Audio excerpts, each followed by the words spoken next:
Good morning. I hope you're all doing well. This is the first of 4 videos today. The first couple should be kind of fun. The other 2 are informative. One's on lead safety and one's on casting. I always see a lot of things on Facebook about casting. Sometimes people will show up with all the new molds, like, I don't know, they're curing cancer or something. There's a ton of molds out there. That's never been an issue. You've got people doing it professionally. You've got people doing it on their own. So I want to touch on some of the safety issues of that. So if you are doing them, you do it safely. Today, the first video is going to be on something I like to call grape shots. So way back when, 1700s, 1800s, cannons had rounds that would be a canvas bag full of shot, anywhere from grape size up to small cannonball size. It would spread out and it'd be a cannon-sized shotgun, kind of like a blunderbuss, that sort of thing.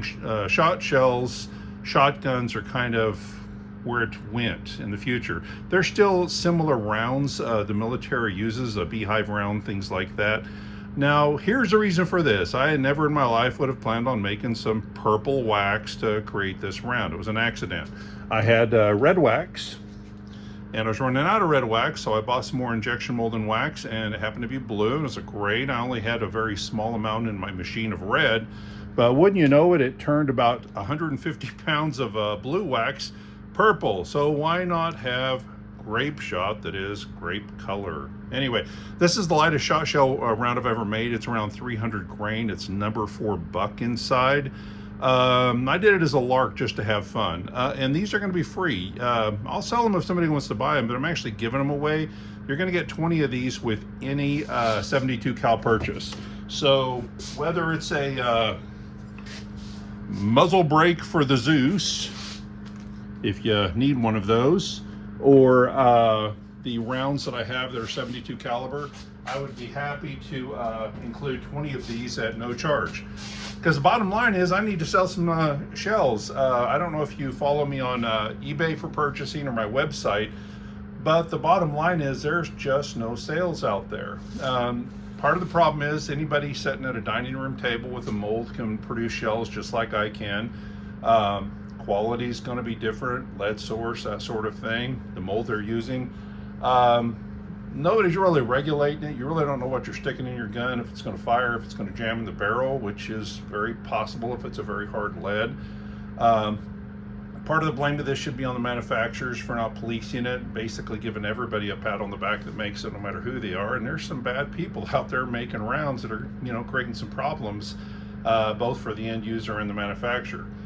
But anyway, if you do happen to purchase off of eBay from me, you will see that I've got a ton of dental equipment up because I went and bought a bunch. I'm going back to the day job. This isn't paying the bills. I don't want to get out of it completely, but can't put $40,000, $50,000 in material and cost into producing these and then sell 2 packs a week. So I'm looking for alternatives.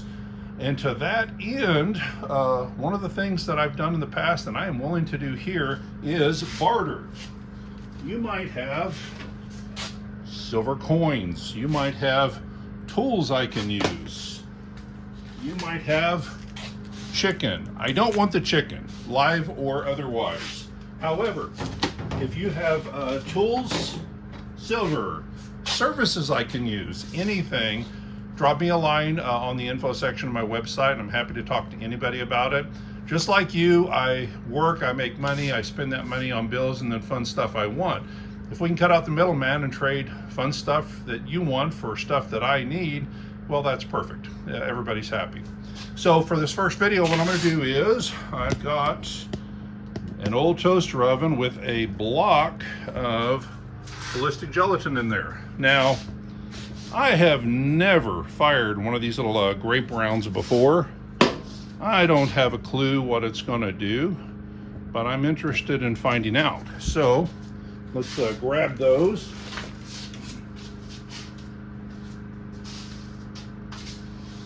And put one in the Zeus.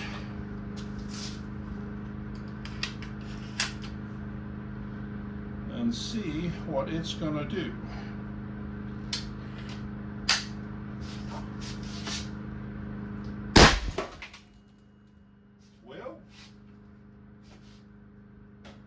Made a loud noise, that's for sure.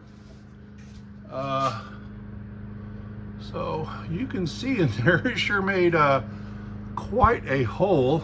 It's at least a couple layers of steel that it tore through. Got into the ballistic gelatin.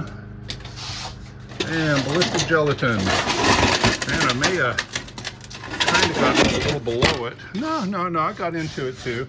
So there's there's the 2 layers of steel that went through, and I've got rounds. There's the path where it went in. Somewhat solid. It's typically solid until impact, but it did hit those 2 layers of steel first. So I broke it up a little bit, but there's your paths. I have one at 8 inches. Let's set this down on a shelf where it's easier to see here. I've got one at 8 inches. Actually, that's kind of a beautiful pattern there, because we had one pass all the way through. There's one at 8 inches, another passed all the way through, another passed all the way through. What's left of the plastic or the wax that was holding it all together. Maybe another one down in there. And then inside, besides lots of damage, it may have popped a hole through. I got a little bitty hole back here in the back. It may have made it through the ballistic gelatin and actually through. So, big chunk of the wax left right there. Again, this is a high temp, very hard injection molding wax. It's hard to break this stuff up, but on impact it does break up. So anyway, you can see that it does a whole lot of damage in there. So you will get 20 of these rounds that will do this kind of damage with any Zeus 72 cal purchase. That's the muzzle brake, that's ammo, whatever you want.